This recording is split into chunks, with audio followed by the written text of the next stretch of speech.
We learned earlier this week that the FBI broke the law thousands of times by illegally obtaining phone records, supposedly in the name of national security during the Bush administration. This is another example of government lawlessness. An internal audit done by the people in the FBI who audit the FBI found out that FBI agents used fake emergency letters, sometimes called national security letters, without using true subpoenas in order to obtain wiretaps, and that the agents who were doing this knew it was illegal, but waited years before acknowledging it. Many of us warned about this years ago. A self-written search warrant, whatever you want to call it, is the ultimate constitutional farce. What federal agents would not authorize themselves to seize whatever they want if they could bypass a judge? Why even bother with such a meaningless requirement? We might as well let the feds rummage through any office or basement or computer or bedroom that they choose.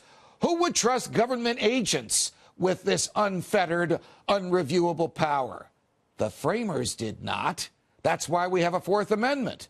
And why would government agents bother going to a judge, as the Fourth Amendment requires, to determine probable cause for a search warrant if they can simply write their own?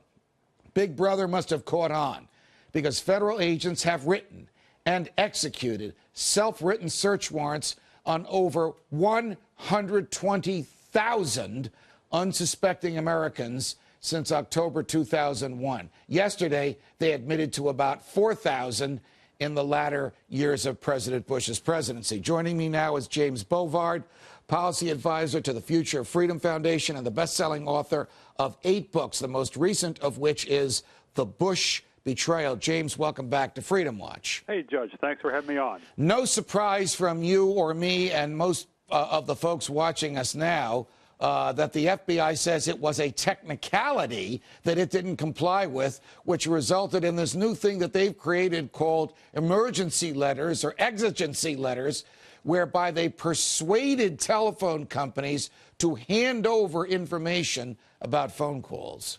Yeah, this is one more proof that the FBI has been out of control since 9/11, if not before then.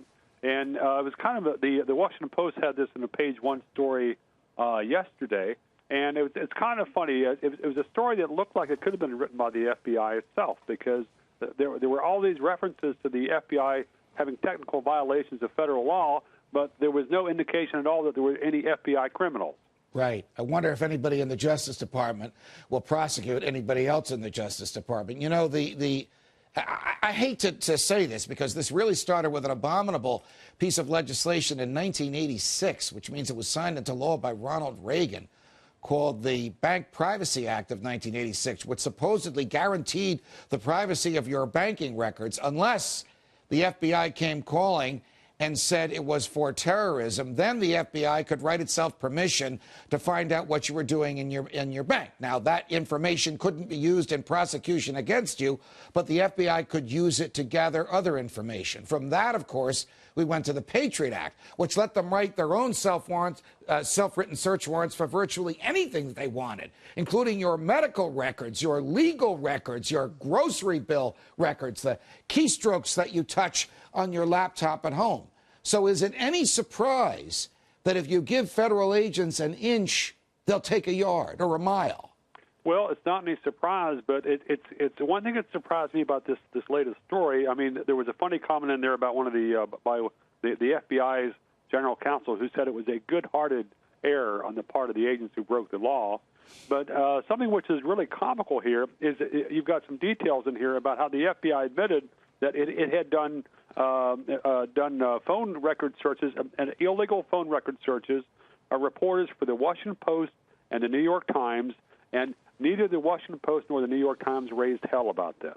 Wow. It's hard to believe that they didn't, but it's not hard to believe that federal agents would take advantage of a culture in law enforcement which regards the Constitution as merely a speed bump. I mean, the speed with which the Patriot Act was passed, the absence of serious debate that accompanied its various amendments, which extended its reach, in my view, established a culture on the part of many in law enforcement, not all, but many in law enforcement, was that we can bypass the courts whenever we want.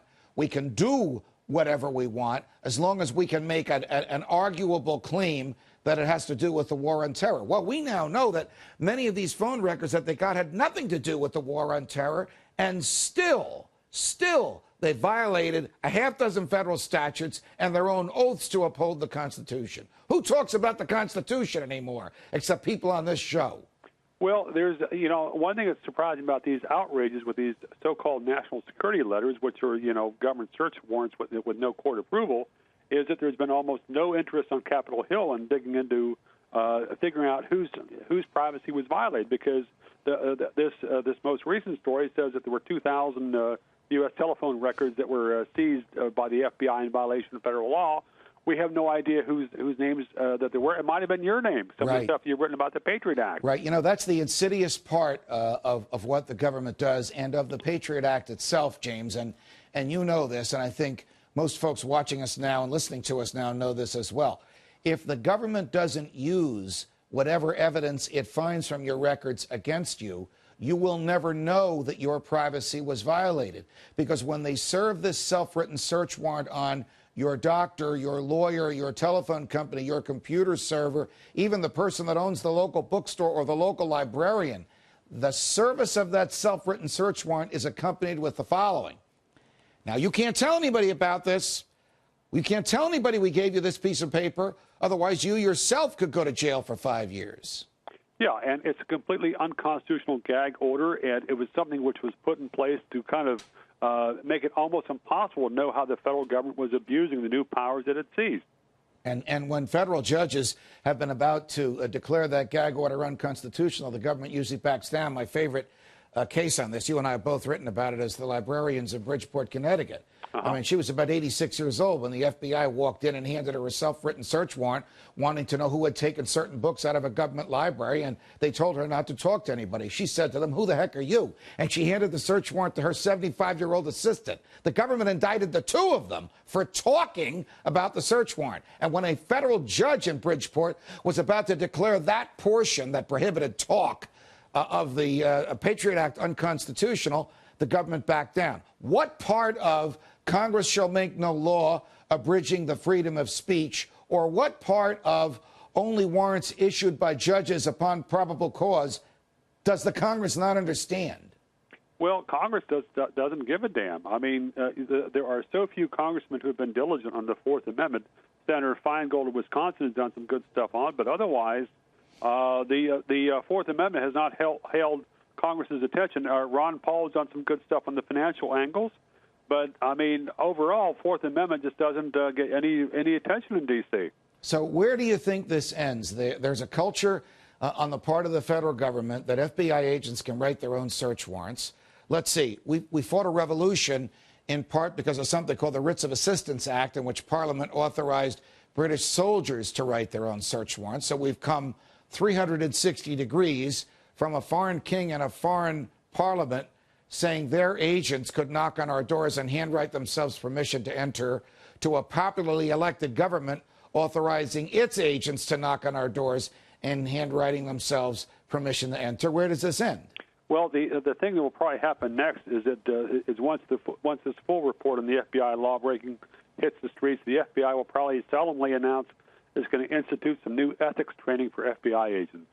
Wow. I'm hoping that certain state attorneys general and even some county prosecutors will violate federal agents who violated state laws against this, because we know that the Obama administration, like the Bush administration before it, simply will not prosecute federal agents who knowingly and intentionally violate the Constitution. Don't hold your breath. Don't expect it to happen. But it'd certainly be a pleasant novelty and be more fun than most political news has come out over the last 15 years. It would certainly give us a lot to talk about. James Bovard, you're a great monitor of human freedom, and it's a pleasure when you join us on Freedom Watch. Hey, thanks, Judge. Thanks for having me on. You can catch today's show on foxnews.com/freedomwatch and on Sirius 145 XM 168 or online at foxnewstalk.com at 6 p.m. Eastern on Saturdays. From New York, defending freedom. Until the next time, stay free, America.